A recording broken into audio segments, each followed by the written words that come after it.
with Ettin Games and another episode of Slaying with Dice. Today we're going to be looking at some accessories for Dungeon Masters, starting with stat trackers from Top Dog Games. Now, many of you are probably familiar with the initiative tracking technique where somebody takes index cards, writes names of characters on it or monsters, folds them over and drapes them over the top of, hangs them over the top of a DM screen.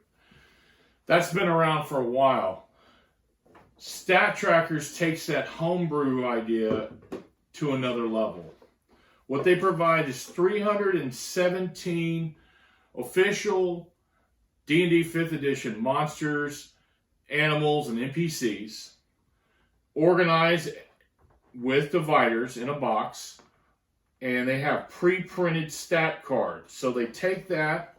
The only thing that's not included are the handful of IP protected monsters like the Displacer Beast, the Beholder, etc. They do, however, provide some blank cards for that and for your own custom monsters. So to give you an example of what one of these cards looks like, we have a gargoyle here.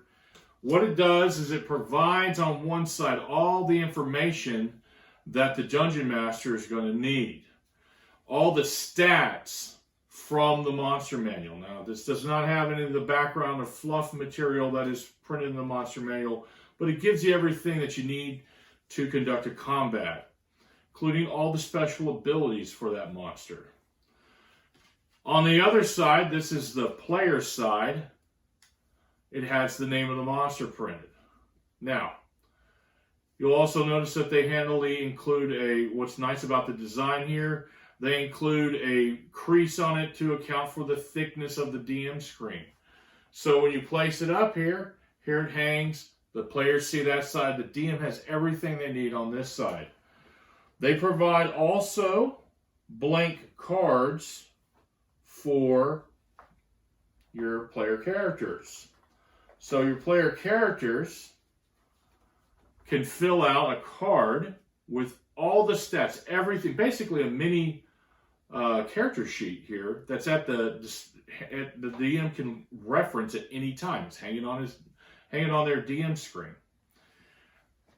On the side facing out, it includes the character name and the player name. And so now you have something that's nicely pre-printed, clearly organized, provides you with a wealth of information, and you can easily adjust your initiative on the go during combat. These are a really great resource. Having all those monster stats tracked up or statted up ready to go. You don't have to reference monster manuals for the stats in the middle of a game. It's already right here for you. You have your player characters. You don't have to ask for any of those stats. You have the characters fill this out at the beginning of the campaign or game session. You have all the information you need, so you're never going to have them ask for that passive perception or what their skills are, etc. It's all right there for you. This is probably one of the best, if not the best, DM accessories out there on the market. I personally use this all the time. I highly recommend it. It's $60 for this box set. It comes with all those monsters, 50 blank monsters, 50 blank characters. You can buy boosters if you want to at $10 a pack for the blank character or blank monsters. This is something that we sell down at Ettin Games. Otherwise, it is available directly from Top Dog Games. It is not, as far as I know, in general distribution. So a lot of game stores will not have this. So unless they've gone through the trouble, as we have, to get this directly from Top Dog Games, this is not a common an item that you're going to see out there in your local game store very often. Highly recommend this item for Dungeon Masters of all skill levels. Check it out. Let's move on to, and here we go, we can pop them right back in here. Put our lid on, and it's got a very nice compact box. Now let's talk about another accessory, actually a line from Nord Games. Now Nord Games has a number of decks, card decks out there in their Game Masters Toolbox series. They have also several books that are out there. Some of those that we'll get to, or we'll try to get to in some future episodes of Slaying with Dice. But today we're going to focus on one particular set of decks that they have, and that's called their treasure decks. There's 5 of them available. They are actually organized by CR rating, by your challenge rating, CR 1 through 4, 5 through 8, 9 through 12, 13 to 16, 17 to 20. They're all there. These nice decks of cards. They have they actually all have separate backings. As you move up, the treasure illustrated on the card gets some more elaborate. What these do for you as a dungeon master. These are a tool that any dungeon master can use. This is especially handy for a dungeon master that likes to do low or no prep for a session. Very handy too if you're having to do a session on the fly for a group. Maybe you're doing something improv. This is a great tool to have in your Game Master's toolbox. Give you some examples. These cards, what they have on them is the idea is you can roll a d12. There's 4 entries on each card. You can roll a d12 or pick from the card. You can use this to, for an individual treasure on a monster, or if you want to pick several cards to build a horde for maybe a particularly large group of treasure. To give you an idea, what these cards are going to do are not just going to give you typically, some of the entries are, for instance, 57 silver pieces and 202 copper pieces. That's something a lot of times maybe you can do yourself, but there it is. It's already generated for you. But one thing that you may not have is a neat description of sometimes rather mundane treasures or low-level treasures that you can give to the characters to add an element of mystery or realism, or give a little more meaning to that treasure. And so I'll give you an example. A great axe and 2 hand axes with matching acid-etched geometric designs. Or another one here, a scandalously illustrated sheet of poetry concealed in a small gold leaf book. And in parentheses, it tells you that's a bard cantrip spell scroll and a cleric cantrip spell scroll. Another example, another card here.